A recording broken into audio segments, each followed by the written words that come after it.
एक बार की बात है जब गौतम बुद्ध जी मगध राज्य के एक गांव में ठहरे हुए थे।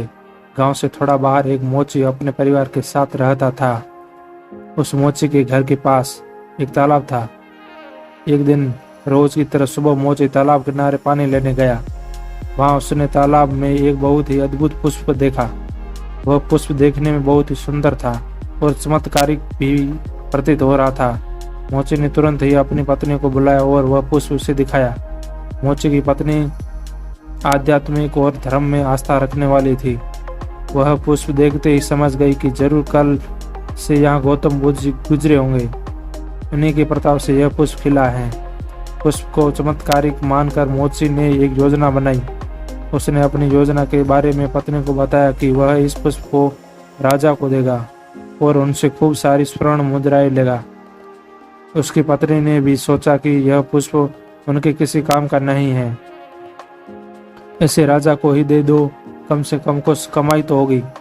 पत्नी की सहमति के बाद मोची राजमहल की ओर निकल गया। राजमहल के रास्ते में उसे एक व्यापारी मिलता है।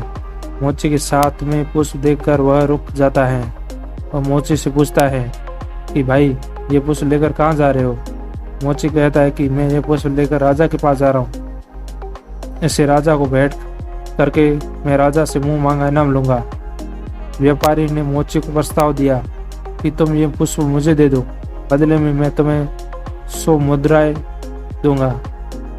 मोची सोच में पड़ गया। उसने सोचा कि जब व्यापारी इस पुष्प के लिए 100 स्वर्ण मुद्राएं दे रहा है तो राजा तो और ज्यादा देगा। यही सोचते हुए उसने व्यापारी को पुष्प देने से मना कर दिया।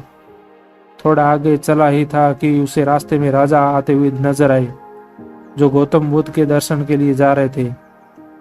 राजा भी मोची के हाथ में वो दिव्य पुष्प देखकर अचंभित रह गए। राजा ने मोची को पुष्प के बदले 1000 स्वर्ण मुद्राएं देने के लिए कहा।